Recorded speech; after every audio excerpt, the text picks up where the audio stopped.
আসসালামু আলাইকুম। এখন দেখবেন সংবাদ শিরোনাম।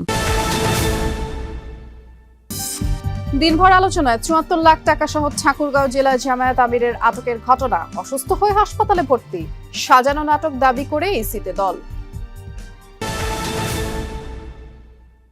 নির্ভয় সবাইকে কেন্দ্রে যাওয়ার আহ্বান প্রধান নির্বাচন কমিশনারের। বললেন, আইনি প্রক্রিয়ায় সমাধান করা হবে যে কোনো বিতর্ক আর অভিযোগ। নির্বাচনের আগে কক্সবাজারের উখিয়ায় যৌথ বাহিনীর সাঁড়াশি অভিযান, বাইরে থাকা রোহিঙ্গাদের আটক করে ফেরত পাঠানো হচ্ছে ক্যাম্পে।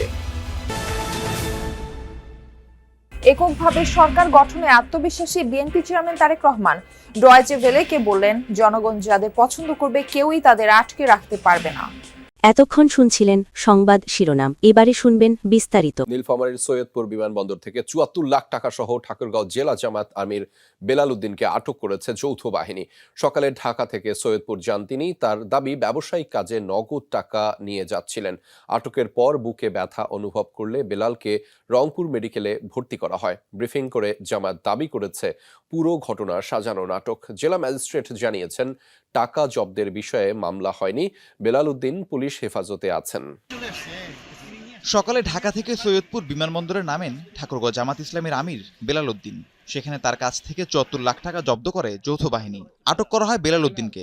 জিজ্ঞাসাবাদে বেলাল নিজেকে শিক্ষক পরিচয় দেন। জানান, তার গার্মেন্টস ব্যবসাও রয়েছে। টাকাগুলো ব্যবসায়িক কাজেই নিয়ে যাচ্ছিলেন তিনি।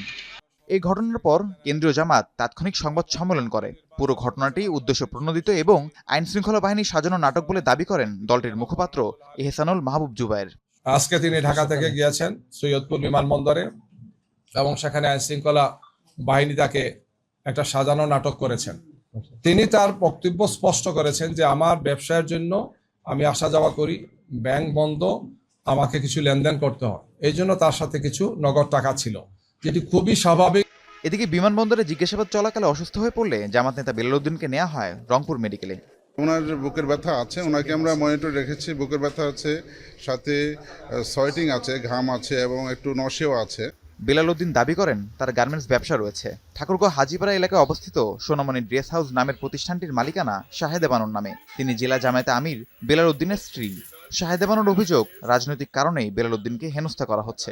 সামনে ঈদ দেখে ঢাকা গেছে যেহেতু, তা আমি বলছি যে আমার তো কিছু কিছু আছে যে যারা হচ্ছে ঈদের আগেই আমাকে অ্যাডভান্স পেমেন্ট করে, যে আমার এত পিস কুশন লাগবে, বেড কভার লাগবে, তারপর পাঞ্জাবি, যেহেতু আমার বুটিক্সের কাজ তো একদিনই হয় না, যেটা বিগত ছিল সেটারও পেমেন্ট করছে, যার কাছে যতটুকু কালেক্ট ছিল, আবার কেউ কেউ অ্যাডভান্সও দিয়েছে। আমার কাছে মনে হচ্ছে যে তার রাজনৈতিক যে একটা পরিচয়, এই পরিচয়টাকে নিয়ে তারা হেনস্থা করছে। আমার আব্বু এরকম কোনো কাজ কখনো করতে পারবে না। এটা টোটালি আমার আব্বুর রাজনৈতিক পরিচয়কে ইউজ করা হয়েছে। জেলা ম্যাজিস্ট্রেট জানিয়েছেন, টাকা জব্দের ঘটনায় এখনো কোনো মামলা হয়নি। বেলাল উদ্দিন পুলিশ হেফাজতে আছেন। টাকাটা জব্দ করছি, পুলিশের মাধ্যমে জব্দ হয় এবং পরবর্তীতে এটা পুলিশ পরবর্তীতে রেগুলার প্রসিডিউরে পুলিশের মতো আগাবে। আমার এখানে সাময়িক ট্রায়াল করা সম্ভব হয়নি।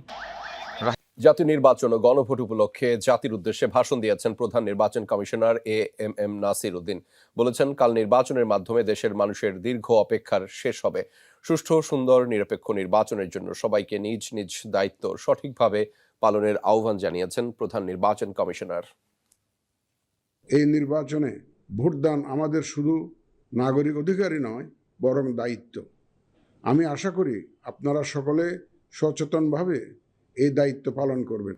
রাজনৈতিক দল, প্রার্থী ও ভোটারদের প্রতি আহ্বান, শান্তি ও সৌহার্দ্যপূর্ণ পরিবেশ রক্ষার্থে সকলে দায়িত্বশীল ও যত্নবান হবেন। তার আগে অবাধ, শান্তিপূর্ণ ও স্বচ্ছ নির্বাচন করতে প্রতিশ্রুতিবদ্ধ নির্বাচন কমিশন, আর সেটা নিশ্চিতে সব আয়োজন করা হয়েছে। তাই এই কমিশনের ভয়ের কোনো কারণ নেই বলেছেন প্রধান নির্বাচন commissioner AMM Nasir Uddin. Vote গণনা হবে স্বচ্ছতার ভিত্তিতে। কমিশনার আবুল ফাজল মোহাম্মদ সানাউল্লাহ বলেছেন, আওয়ামী লীগের অংশগ্রহণ না থাকলেও ভোটের হার কম হবে না। শেষ হচ্ছে অপেক্ষার প্রহর। সংসদ নির্বাচন ও গণভোটে কাল ভোটাধিকার প্রয়োগ করবেন 12,77,11,000 ভোটার। একই সাথে 2 নির্বাচন হওয়ায় ভোট গ্রহণের সময়সীমাও 1 ঘন্টা বাড়ানো হয়েছে। সব প্রস্তুতি শেষ করেছে ইসি। ভোটের সার্বিক বিষয় নিয়ে দেশি বিদেশি পর্যবেক্ষক ও সাংবাদিকদের ব্রিফ করেছে নির্বাচন কমিশন। ভোট গ্রহণ ও গণনা প্রক্রিয়া এবং বিতর্কমুক্ত নির্বাচন বিষয়ে বিস্তারিত তুলে ধরেছেন সিইসি। জানান, অনিয়ম কঠোরভাবে দমন করা হবে। আমরা যা করেছি এ পর্যন্ত জাতির কাছে যে ওয়াদা দিয়েছি, free fair and credible election offer করব আমরা ইনশাল্লাহ, সেই লক্ষ্যে কাজ করছি এবং আইন কানুনের মধ্যে থেকেই কাজ করছি, কনস্টিটিউশনাল বাধ্যবাধকতা থেকেই কাজ করছি এবং আমরা যে কমিটমেন্ট দিয়েছি সেই কমিটমেন্টকে ফোকাসে রেখেই আমরা কাজ করে যাচ্ছি, কারণ আমাদের ভয়ের কোনো কারণ নেই। আওয়ামী লীগের অংশগ্রহণ ছাড়া নির্বাচন কেমন হবে এমন প্রশ্নের জবাব দেন নির্বাচন কমিশনার সানাউল্লাহ। কথা বলেন নিরাপত্তা ব্যবস্থা নিয়েও। আওয়ামী লীগ ভোটে না থাকলেও তাদের অনেক জোটসঙ্গীরা ভোটে অংশ নিচ্ছে, তাই ভোটার উপস্থিতি কম হবে না। পরে বিদেশি ও সাংবাদিকদের সাথে কথা বলেন পরিবেশ উপদেষ্টা। তিনিও আশাবাদী স্বচ্ছ ও নিরপেক্ষ বিষয়ে।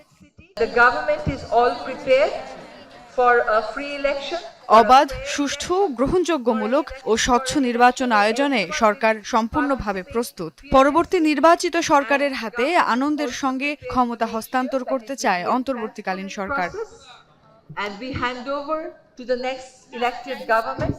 ভোটের পরদিন সকালে চূড়ান্ত ফলাফল দিতে পারবে বলে আশা করছে নির্বাচন কমিশন। নির্বাচনের আগে কক্সবাজারের উখিয়ায় সাঁড়াশি অভিযান চালিয়েছে যৌথ বাহিনী। ক্যাম্পের বাইরে থাকা সহস্রাধিক রোহিঙ্গাকে আটক করা হয়েছে, তাদের ফেরত পাঠানো হচ্ছে ক্যাম্পে। উখিয়ার বিভিন্ন ক্যাম্প থেকে বেরিয়ে বাইরে পাহাড় কেটে গড়ে তোলা ঘরে ভাড়ায় থাকছে অনেক রোহিঙ্গা, জড়াচ্ছে বিভিন্ন অপরাধে। ভোটের আগে নিরাপত্তা ঝুঁকি তৈরি হওয়ায় অভিযানে নেমেছে যৌথ বাহিনী। ভোর থেকে উখিয়ার বালুখালী, পালংখালী, মরাগাছতল এলাকায় অভিযান শুরু করে যৌথ বাহিনী। ঘরে ঘরে তল্লাশির এক পর্যায়ে শত শত রোহিঙ্গার নারী পুরুষ বেরিয়ে আসে, অনেকেই ঘরে তালা লাগিয়ে পালায়। 350 বসতি থেকে প্রায় 1,500 রোহিঙ্গাকে আটক করে যৌথ বাহিনী। ঘর ভাড়া দেওয়া মালিক পক্ষের কয়েকজনকেও ধরা হয়। ক্যাম্পে নিবন্ধন কার্ড পেলেও ঘর বরাদ্দ না পাওয়ায় বাইরে থাকছেন বলে দাবি তাদের। আবার আর কাল 12 বাসা এর থাকি গাই তো 12 দিয়া হরদা আর তুই হন দাসে মানে 1,000 টাকা দিয়া হরে কার্ড গজি তার ভালো খালি না দি তার জায়গা না পাইবা তার এমা মরাগাতলা থাকি দি বাইরে আসি আর তাই না ভাই গরবারি নাই তোলা কেসু না আর তোলা তাই না বাড়ি দি কেমন মাথা তাই তো জায়গা না ভাই 12 এর থাকি দি গরম মাথা মাইন না দি। মরাগাছতল এলাকার চারপাশ পাহাড় ঘেরা হলেও ভিতরের চিত্র ভিন্ন। পাহাড় কেটে গড়ে তোলা অবৈধ বসতি ভাড়া দেওয়া হয় মিয়ানমার থেকে পালিয়ে আসা রোহিঙ্গাদের। জনপ্রতি 500 টাকা থেকে 1,500 টাকা ভাড়া নেন স্থানীয় এক সিন্ডিকেট। ওনারা নতুন আসতেছে তো ওখানে ওনাদের বাসা নেই, তাই দিয়েছিলাম। ওরা বেশি হাতে করছে তো সেজন্য দিয়েছি। ওরা থেকে বললাম চলে যেতে, তাও যায় না। নিবন্ধিত ক্যাম্পের বাইরে রোহিঙ্গাদের বসবাসের কারণে এলাকায় অপরাধ বৃদ্ধির পাশাপাশি আইনশৃঙ্খলা পরিস্থিতিও ঝুঁকিতে পড়ছে। অভিযানে আটক রোহিঙ্গাদের মধ্যে যাদের ক্যাম্পে নিবন্ধন কার্ড আছে তাদের স্ব ক্যাম্পে ফেরত পাঠানো হয়। বাকিদের বিষয়ে আইনগত ব্যবস্থা নেওয়ার কথা জানায় প্রশাসন। যাদের কার্ড রয়েছে তাদেরকে ক্যাম্পে প্রেরণ করা হবে। এর বাইরে যাদের বিরুদ্ধে সুনির্দিষ্ট অভিযোগ আছে তাদের বিরুদ্ধে আমরা ব্যবস্থা নিচ্ছি। একই সাথে স্থানীয় জনগণ যারা রোহিঙ্গাদেরকে ভাড়া দিচ্ছেন বা তাদের এই বাইরে আসাটাকে উৎসাহিত করছেন তাদের বিরুদ্ধে আমরা ব্যবস্থা নিচ্ছি, যাতে করে তারা ভবিষ্যতে এই ধরনের কর্মকাণ্ড থেকে বিরত থাকে। ভোটের আগে এমন অভিযান অব্যাহত থাকবে বলে জানিয়েছে যৌথ বাহিনী। এর আগে চট্টগ্রামের দোহাজারীতেও কয়েক দফা অভিযানে ধরা পড়ে 3 শতাধিক রোহিঙ্গা। জোবাইর ইবনে শাহাদাত, যমুনা নিউজ। ত্রয়োদশ জাতীয় সংসদ নির্বাচন সামনে রেখে নির্বাচনী ইশতেহার ঘোষণা করেছে গণসংহতি আন্দোলন। বেলা 12টায় রাজধানীর হাতিরপুলে দলের কেন্দ্রীয় কার্যালয়ে আনুষ্ঠানিকভাবে এককভাবে সরকার গঠনে বিএনপি আত্মবিশ্বাসী বলে জানিয়েছেন দলটির চেয়ারম্যান তারেক রহমান। জার্মান ভিত্তিক গণমাধ্যম ডয়েচে ভ্যালেকে দেয়া এক সাক্ষাৎকারে এই কথা বলেন তিনি। তারেক রহমান বলেন, জনগণ যাদের পছন্দ করবে তাদেরকে কেউই আটকে রাখতে পারবে না। আওয়ামী লীগবিহীন নির্বাচন প্রসঙ্গে বিএনপি চেয়ারম্যান বলেন, শক্তি প্রয়োগ করে যে কেউ ক্ষমতা ধরে রাখতে পারে না। 5ই আগস্ট তার প্রমাণ। সাক্ষাৎকারে তিনি নারীর ক্ষমতায়ন, প্রতিবেশী দেশগুলোর সঙ্গে সম্পর্ক এবং গুম খুনের বিচার নিয়েও কথা বলেন। 17 বছরের নির্বাসন শেষে দেশে ফিরে মায়ের মৃত্যু এবং নির্বাচনী প্রস্তুতি, এই দুটোর সামঞ্জস্য রাখাই সবচেয়ে বড় চ্যালেঞ্জ ছিল বলে জানান তারেক রহমান। আমরা রাজনীতি করি মানুষের জন্য, আমরা রাজনীতি করি মানুষের জন্য, মানুষের সমর্থন নিয়ে, মানুষের কাছে নিজেদের গ্রহণযোগ্যতা নিয়ে রাজনীতি করি। কাজেই আমি মনে করি রাজনীতিতে মানুষ যাকে গ্রহণ করবে তাকে কেউ ঠেকিয়ে রাখতে পারবে না, আর যাকে মানুষ গ্রহণ করবে না যত শক্তিই থাকুক না কেন, শক্তি প্রয়োগ করে সে ধরে রাখতে পারে না কিছু। 5ই আগস্ট যার উদাহরণ।